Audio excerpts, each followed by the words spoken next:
BA final के सभी छात्र छात्राओं का ऑनलाइन क्लास में स्वागत है।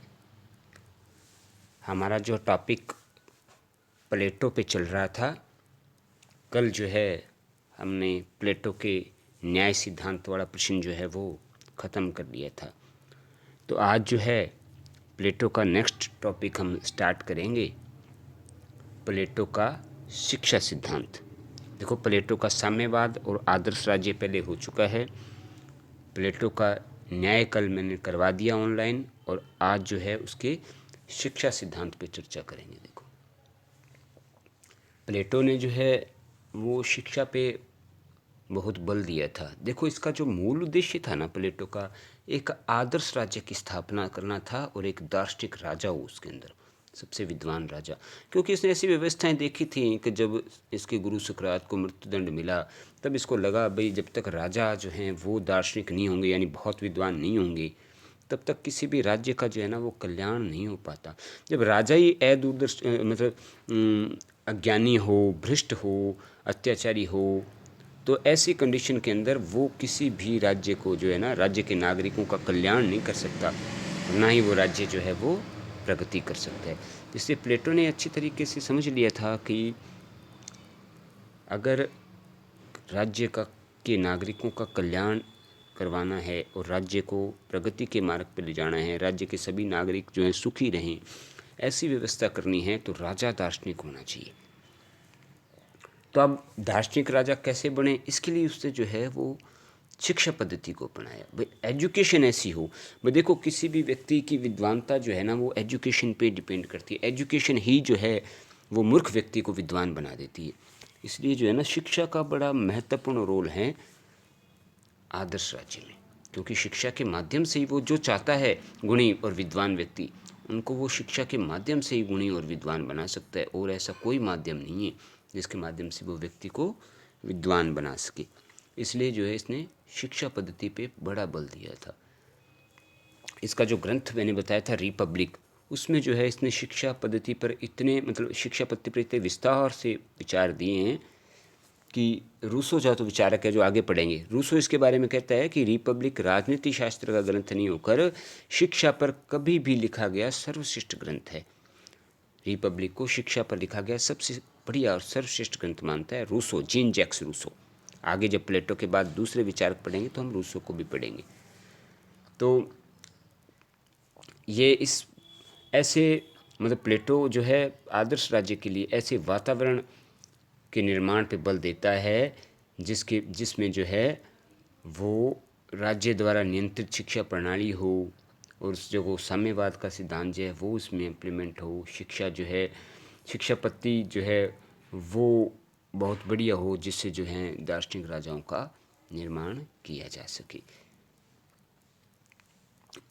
और सेबाइन कहता था कि प्लेटो ने जो है वो आदर्श राज्य के निर्माण में शिक्षा पर सबसे अधिक बल दिया है।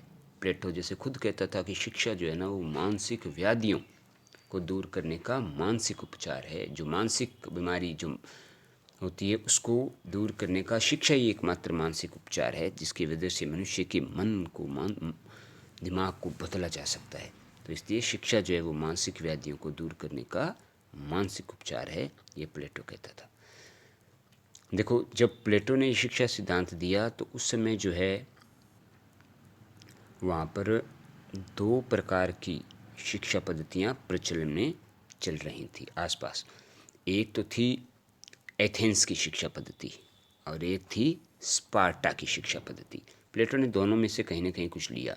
तो एथेंस की शिक्षा पद्धति में देखो क्या था। एथेंस की शिक्षा पद्धति जो थी उसके अंदर क्या था कि शिक्षा प्रत्येक परिवार का निजी कार्य समझा जाता था। परिवार की जिम्मेदारी होती थी कि एजुकेशन देना अपनी फैमिली को आगे। तो ये जो है परिवार का निजी कार्य था एजुकेशन, और राज्य इसमें कोई भी हस्तक्षेप नहीं करता था। एथेंस का भी जो है वो उन्होंने पाठ्यक्रम 3 भागों में बांट रखा था। एक तो होती थी उसकी प्राथमिक शिक्षा, ये क्या थी 6 से 14 वर्ष तक के बच्चों को दी जाती थी, और इसका जो प्रमुख इसमें ध्यान दिया जाता था वो पढ़ने पे दिया जाता था, लिखने पे दिया जाता था। जो प्राचीन कवियों के साहित्य थे उनको पढ़ाया जाता था, संगीत की शिक्षा दी जाती थी, और व्यायाम कसरत की शिक्षा दी जाती थी। तो प्राथमिक शिक्षा एथेंस में 6 से 14 साल के बच्चों को दी जाती थी। पढ़ने लिखने, साहित्य, संगीत, व्यायाम आदि पे बल दिया जाता था। इसके बाद एथेंस की दूसरी थी माध्यमिक शिक्षा। ये जो है वो धन देकर सोफिस्टों से प्राप्त की जाती थी। सोफिस्ट वहाँ पे ज्ञान बांटने वाले थे। जो ज्ञान बांटते थे, विद्वान व्यक्ति, वो सोफिस्ट थे और वो घर घर जाकर ज्ञान बांटते थे। तो ये पैसे देकर उन सोफिस्टों से ली जाती थी। इसमें भाषण की, कला की, राजनीति की आदि विशेष शिक्षाएं जो है ना वो माध्यमिक शिक्षा में होता था और 14 से 18 साल तक चलती थी ये एथेंस में। उसके बाद तीसरा स्तर था 18 से 20 वर्ष की आयु का। इसके लिए क्या है, एथेंस में प्रत्येक नागरिक को सैनिक शिक्षा प्राप्त करनी कंपलसरी थी, अनिवार्य थी। ये एजुकेशन, सैनिक शिक्षा लेनी पड़ेगी। और जब वो सैनिक शिक्षा प्राप्त कर लेता था उसके बाद ही व्यक्ति को पूर्ण नागरिक अधिकार प्रदान किए जाते थे। तो इस प्रकार जो है एथेंस की शिक्षा पद्धति 3 भागों में बंटी थी, प्राथमिक, माध्यमिक और तीसरा स्तर उच्च शिक्षा। 6 से 14 प्राथमिक, माध्यमिक होती थी 14 से 18 और तीसरी थी 18 से 20 तक, जिसमें सैनिक शिक्षा 18 से 20 के अंदर जो है ना वो कंपलसरी एजुकेशन थी। ये एथेंस वाली जो शिक्षा पद्धति थी इसमें व्यक्ति का शारीरिक, मानसिक, चारित्रिक सब विकास संभव हो जाते थे। पर बात थी कि बस इसमें ये एजुकेशन राज्य नहीं देता था बल्कि परिवार का दायित्व होता था। तो राज्य का हस्तक्षेप नहीं होता था। और परिवार अब एजुकेशन दे न दे ये सब परिवार की जिम्मेदारी थी, परिवार पर ही निर्भर करता था। ठीक है, तो ये थी एथेंस में जो प्रचलन चल रहा था शिक्षा पद्धति का। दूसरी आई है अब स्पार्टा की शिक्षा पद्धति। आप देखो स्पार्टा की शिक्षा पद्धति में क्या था। ये एथेंस से जो है ना बिल्कुल ही भिन्न थी और पूर्णतः राज्य के नियंत्रण में थी। राज्य का जिम्मेदारी थी, राज्य द्वारा पूरी नियंत्रित शिक्षा दी जाती थी। क्यों, देखो क्या था कि स्पार्टा जो है ना वो चारों ओर से उसके विरोधी राज्यों से घिरा हुआ था और सदैव जो है उसको इस बात का डर बना रहता था कि कहीं कोई आक्रमण न दे कर ले। तो इसके आक्रमण का बड़ा भय रहता था। तो इसलिए जो है इसने जो है ना ज़्यादा बल देता था ये सैनिक शिक्षा पे, क्योंकि इसकी आवश्यकता क्या थी, राज्य को बचाए रखना। और राज्य को बचाए रखने के लिए किसकी ज़्यादा जरूरत पड़ती है, सैनिकों की। इसलिए इसने जो है सैनिक शिक्षा पे बहुत बल दिया था स्पार्टा ने, क्योंकि इसे हर समय आक्रमण का भय बना रहता था। यहाँ जो है स्त्रियों के लिए भी शारीरिक शिक्षा बड़ी अनिवार्य थी।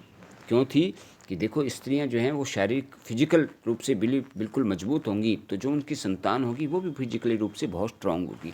और मजबूत व्यक्तियों की आवश्यकता थी, क्यों कि सैनिक बनाने थे। इसलिए स्त्रियों को भी शारीरिक शिक्षा यहाँ पे अनिवार्य कर रखी थी। अब स्पार्टा में क्या होता था, बच्चों को 7 वर्ष की उम्र में ही परिवार से ले लेते थे और अब वो राज्य उनको अधिकार में ले लेता था और उनकी सारी संपूर्ण शिक्षा व्यवस्था करता था। अब 7 वर्ष बाद में परिवार से राज्य उनको ले लेता था और सारी शिक्षा की व्यवस्था जो है वो राज्य उनकी करता था। तो ये मेन था स्पार्टा में। इससे स्पार्टा की शिक्षा पद्धति पूर्णतः राज्य द्वारा नियंत्रित थी। शारीरिक और सैनिक शिक्षा इसमें विशेष बल दिया जाता था, क्योंकि फिजिकल रूप से व्यक्ति स्ट्रांग होगा तभी वो सैनिक के रूप में अपनी बढ़िया सेवाएं राज्य को दे सकेगा। स्त्री और पुरुषों को जो है यहाँ पे बिल्कुल समान शिक्षा दी जाती थी। फिजिकल एजुकेशन, शारीरिक शिक्षा स्त्रियों के लिए अनिवार्य थी ताकि उनकी जो होने वाली संतान है वो बड़ी हष्ट पुष्ट हो। तो ये जो 2 शिक्षा पद्धतियाँ हैं उस समय जो है ना वो प्रचलन में थी, एथेंस की और स्पार्टा की। अब बात आती है प्लेटो की शिक्षा योजना की। देखो प्लेटो जो है शिक्षा को निरंतर चलने वाली, जीवन में निरंतर चलने वाली प्रक्रिया मानता है। देखो है भी, क्योंकि शिक्षा जो है आज के समय में भी आप देखो शिक्षा जीवन भर चलने वाली, ज्ञान और शिक्षा आप पूरे जीवन भर तक आपके साथ चलने वाली चीज़ है ये। तो जीवन भर निरंतर चलने वाली प्रक्रिया है। इसलिए वो कहता है कि व्यक्ति की शिक्षा की व्यवस्था है वो राज्य करे। इस प्रकार प्लेटो की जो शिक्षा पद्धति है उसका मुख्य उद्देश्य जो है वो व्यक्ति के संपूर्ण व्यक्तित्व का विकास करना है। क्योंकि एजुकेशन के माध्यम से चाहता था कि प्रत्येक व्यक्ति का जो है ना पूरा विकास हो, उसका फिजिकली भी हो, मानसिक भी हो, चारित्रिक भी हो, सामाजिक भी हो, हर तरीके का विकास इसलिए प्लेटो चाहता था। तो इस प्रकार जो है प्लेटो ने अपनी शिक्षा पद्धति की योजना किस तरीके से बताई कि जो है उसके राज्य में प्लेटो ने बताया कि शिक्षा किस तरीके की। तो इसने ना शिक्षा को दो भागों में बांट दिया। पहली होती है प्रारंभिक शिक्षा और दूसरी थी उच्च शिक्षा। देखो प्रारंभिक शिक्षा सबसे पहले क्या थी।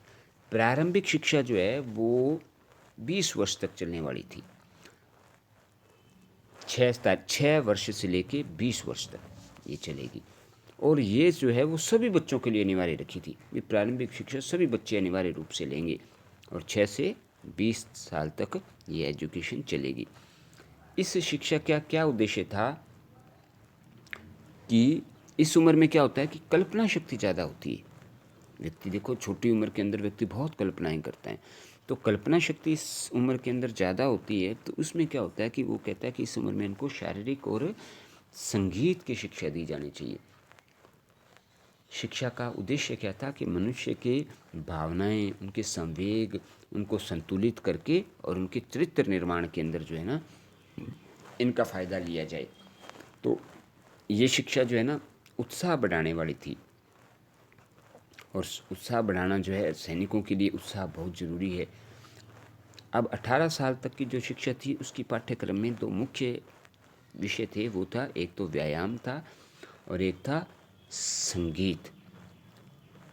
और प्लेटो ने जो है व्यायाम और संगीत इन दोनों, अब संगीत से मतलब आप जो टीवी में गाने सुन लेते हो वह नहीं है।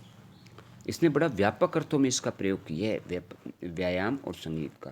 देखो व्यायाम अपने ये सोचते हैं कि जिम में जाके कसरत कर ली वो, तो प्लेटो कहता है कि व्यायाम का अर्थ केवल शारीरिक कसरतें ही नहीं है बल्कि शरीर का पूर्ण विकास, शारीरिक विकास, उसके साथ साथ उसमें सहिष्णुता के, साहस के, वीरता के ये गुण भी विकसित करना, ये जो है इसका व्यायाम से रिलेटेड है शारीरिक विकास में। भी अकेली कसरत नहीं है, उसमें सहिष्णुता के, साहस के, उसमें वीरता के तत्व भी पैदा हों। तो बारकर इस बारे में क्या लिखता है कि व्यायाम मस्तिष्क के लिए शरीर को शिक्षित करना है। ठीक, इसके द्वारा व्यक्ति में सहनशीलता और साहस के गुणों का विकास कराया जाता है। तो आप बस समझ गए कि व्यायाम से मतलब कसरत से नहीं है, व्यक्ति में उन गुणों का, साहस का, वीरता का, इनका भी जो है वो उन गुणों को इस शिक्षा में देना है। तो व्यायाम का भी उसने जो है ना बड़ा व्यापक अर्थों में प्रयोग किए। और अब वो कहता है कि मन की शिक्षा के लिए संगीत बड़ा आवश्यक है। संगीत जो है ना उसके माध्यम से मन को कंट्रोल किया जाता है। संगीत जो है भावनाओं को, बुद्धि को, इनको जागृत करता है, ये कहता था। तो मन की भावनाएं, जो मन की ऐसी लुप्त सुषुप्त शक्तियाँ जो मन के अंदर दबी हुई हैं, उन सबको संगीत के माध्यम से जागृत किया जाता है। इसके अंतर्गत भी जो है नृत्य हो गया, कविता पाठ हो गया, संगीत हो गया, इन कई चीज़ों को इसने सम्मिलित किया है। अब देखो जो लोग नृत्य संगीत में, अब जैसे जो लोग नृत्य करते हैं, डांस में भाग लेते हैं, तो अंदर अब अगर जब तक उनको इस चीज़ की एजुकेशन नहीं देंगे, इस चीज़ को जागृत नहीं करेंगे, तो बहुत से बच्चे अच्छे डांसर होते हैं, बहुत से अच्छे सिंगर होते हैं, लेकिन जब तक हम इन चीज़ को पूरी तरीके से उसमें जागृत करके उसको बाहर नहीं लाएंगे तो वो चीज़ें उसमें दबी रह जाएंगी। तो इन माध्यम से भी जो है ने बच्चे का बड़ा विकास होता है। तो प्लेटो कहता है भी संगीत भी जो है मन की शांति के लिए, मन के विकास के लिए बहुत ज़रूरी है। पर ये क्या है, ये कहता है कि कुछ अश्लील साहित्य, गलत साहित्य भी होते हैं। प्लेटो ने उन पे बड़ा रोक लगाया है कि साहित्य ऐसा हो जो पॉजिटिव हो, बढ़िया साहित्य है जिससे व्यक्ति के बढ़िया चरित्र का निर्माण हो। ऐसे साहित्य को उसने पढ़ने की और ऐसे संगीत को सुनने की उसने जो है ना वो परमिशन दी है। ठीक है, तो प्रारंभिक शिक्षा में 20 वर्ष तक होती है ये, और इसमें क्या है कि शारीरिक और संगीत की शिक्षा दी जाती है। दोनों में आपको अलग अलग बता दिया कि शारीरिक शिक्षा किस लिए इम्पोर्टेंट है और संगीत की शिक्षा जो है वो किस लिए इम्पोर्टेंट है। अब दूसरी बात आती है उच्च शिक्षा। अब जैसे देखो मैंने बताया कि प्लेटो की जो प्राथमिक शिक्षा की व्यवस्था थी वो सभी के लिए थी, लेकिन उच्च शिक्षा की व्यवस्था सारों के लिए नहीं है, केवल जो टैलेंटेड व्यक्ति हैं उनके लिए है। अब टैलेंटेड व्यक्ति कैसा पता लगेगा अभी कौन टैलेंटेड है, तो क्या है भी 20 वर्ष तक जब प्रारंभिक शिक्षा प्रदान कर दी जाएगी सभी को, उसके बाद क्या होगा, उनकी एक बौद्धिक परीक्षा लेने की व्यवस्था प्लेटो ने की थी। और जो इस परीक्षा के अंदर अनुत्तीर्ण फेल हो जाएंगे वो व्यक्ति देश के उत्पादक और सैनिक वर्ग इनमें चले जाएंगे। सैनिक और उत्पादक वर्ग में कृषक है, मजदूर है, व्यापारी है आदि इसमें चले जाएंगे। देखो एक बात और है, हालांकि जो है प्लेटो ने ये नहीं बताया, ये ज़्यादा व्यवस्था तो शासक वर्ग और सैनिक वर्ग के लिए करता है। जो उत्पादक वर्ग की शिक्षा है उसको कहाँ मिलेगी, कितने साल तक मिलेगी, इसकी ये कहीं भी इस पर बिल्कुल मौन है। बस इसने कहा कि 20 साल तक सबको प्रारंभिक शिक्षा दी जाएगी। अब इसमें अलग से नहीं बताता कि उत्पादक वर्ग को कितने साल तक मिलेगी। तो उत्पादक वर्ग की शिक्षा पे बिल्कुल मौन है। बस ये कह रहा है कि 20 साल तक पेपर होगा, उसके बाद जो फेल हो जाएंगे वो उत्पादक और सैनिक वर्ग में चले जाएंगे, और जो टैलेंटेड होंगे इनकी जो है वो आगे व्यवस्था करेंगे। ये एजुकेशन 20 से 35 साल तक चलेगी, क्योंकि इस बार क्या होता है कि अब इसमें कल्पना की बजाय 20 से 35 में तर्क प्रधान हो जाता है। व्यक्ति तर्क वितर्क करने की योग्यता व्यक्ति में आ जाती है। तो अब ये देखो 20 से 35 वाली एजुकेशन किन चरणों में चलेगी। भी 20 साल के बाद प्रारंभिक शिक्षा खत्म, एक पेपर होगा, पेपर में जो फेल हो जाएंगे वो जो है उत्पादक और सैनिक वर्ग उनमें चले जाएंगे, और उसके बाद जो बचेंगे उनके लिए उच्च शिक्षा की व्यवस्था की जाएगी। जो उच्च शिक्षा है इसमें स्त्री और पुरुष दोनों ही भाग ले पाएंगे। इसके पाठ्यक्रम में क्या होगा, गणित है, नीति शास्त्र है, ज्योतिष है, दर्शन शास्त्र है, इन सब सब्जेक्टों का इसमें अध्ययन करवाया जाएगा। गणित प्लेटो का बड़ा प्रिय विषय था, तो गणित पे ये बड़ा बल देता था। तो इस प्रकार क्या है कि इन जो सालों में उच्च शिक्षा में 20 से 35 साल तक वाले में क्या है, प्लेटो जो है गणित की, तर्कशास्त्र की, ज्योतिष की आदि एजुकेशन पे बल देता है कि इनको ये चीज़ें पढ़ाई जाएं। फिर क्या होगा कि जब 20 साल से यहाँ पे बच्चा लगेगा, 10 साल पूरे हो जाएंगे, 30 वर्ष, फिर एक परीक्षा होगी। 30 वर्ष की आयु में परीक्षा होगी, जिसमें जो असफल हो जाएंगे वो तो शासक वर्ग में भी आगे सैनिक होंगे ना, मंत्री हैं और हैं, तो वो तो साधारण अधिकारी बन जाएंगे। भी साधारण कोई भी मंत्री बना दिया या साधारण अधिकारी जो हैं राज्य के अंदर, उनकी नियुक्ति हो जाएगी। ठीक है, 30 वर्ष पे आके फिर परीक्षा होगी। उसमें क्या है कि जो 30 वर्ष वाली के अंदर फेल हो गए वो बन जाएंगे साधारण नागरिक। और अब जो है उसमें जो सफल हो जाएंगे उनके लिए आगे 5 वर्ष के लिए स्पेशल गणित, न्याय, तर्क, दर्शन इनकी शिक्षा की व्यवस्था की जाएगी। तो आगे 5 वर्ष तक इनको अलग से विशेष एजुकेशन दी जाएगी। तो यहाँ तक जो है वो एजुकेशन होगी अपनी 35 साल तक की। अब देखो 35 साल तक एजुकेशन पूरी कर ली,